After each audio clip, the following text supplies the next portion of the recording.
English class मुलांना आज आपण सिंपल प्रेझेंट टेन्स शिकणार आहोत. म्हणजे साधा वर्तमान काळ.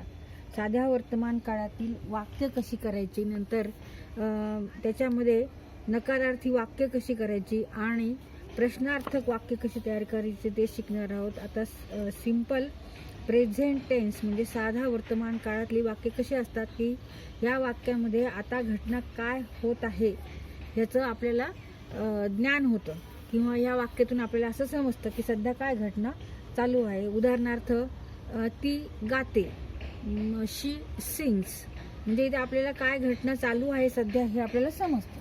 तर अशी ही वाक्य आहेत. आता अफर्मेटिव्ह म्हणजे होकारार्थी किंवा याला विधानार्थी असं सुद्धा म्हणतात. नंतर निगेटिव्ह म्हणजे नकारार्थी वाक्य करायचं आणि इंट्रागेटिव्ह म्हणजे प्रश्नार्थक वाक्य करायचे. आणि ही सगळी वाक्य सिंपल प्रेझेंट टेन्समधली आहेत. तर आता अफर्मेटिव्ह सिंपल प्रेझेंट टेन्समधलं वाक्य तयार करण्यासाठी आपल्याला फॉर्म्युला वापरायचा आहे. तर त्याच्यासाठी फॉर्म्युला आहे ही, शी, इट किंवा राम अधिक मूळ क्रियापद अधिक यस किंवा इयस जोडायचे मूळ क्रियापदाला. जेव्हा ही, शी, इट किंवा एखाद्याचं नाव असेल मुलीचं किंवा मुलाचं, त्याच्यानंतर आपल्याला व्हर्ब मूळ व्हर्ब घ्यायचे म्हणजे first form of verb plus es or ies आणि then remaining part of sentence. त्याप्रमाणे आपल्याला ही होकारार्थी वाक्य तयार करायची आहे. ही, शी, इट, राम किंवा एखाद्या मुलीचं नाव अनिता प्लस अधिक मूळ क्रियापद व्हर्ब प्लस यस ऑर इयस plus remaining part of sentence. तिथे ही, शी, इट, राम ह्याच्यासाठी आपल्याला क्रियापदाला यस किंवा इयस जोडायचं आहे.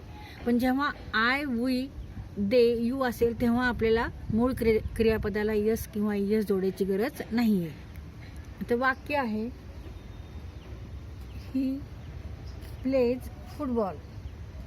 ही प्लेज फुटबॉल म्हणजे तो फुटबॉल खेळतो. तो फुटबॉल खेळतो. हे वाक्य कसं आहे तर अफर्मेटिव्ह सेंटेन्स आहे.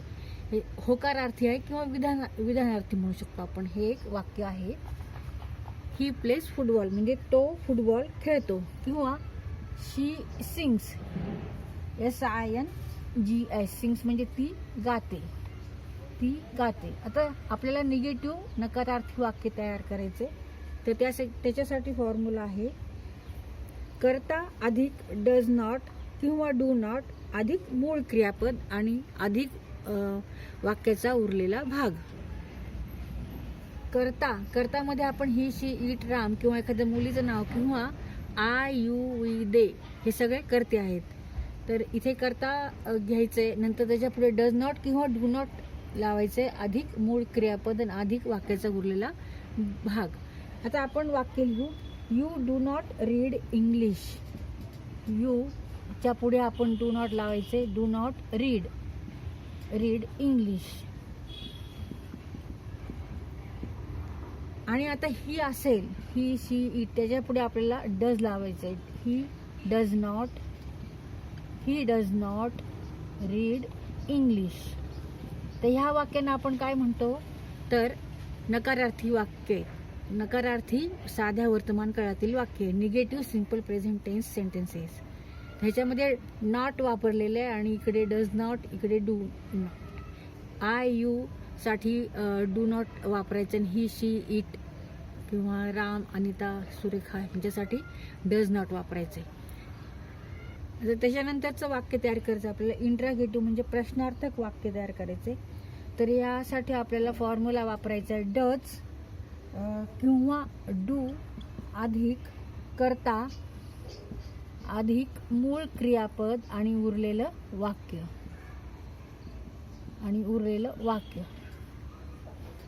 आता आपण प्रश्न तयार करू. आता इथे डज पासून आपण सुरुवात करणार आहे. तर डज केव्हा वापरायचं. ही, शी, इट, राम साठी डज वापरायचे. डज राम किंवा does he, does she, does Ram come to शाम्स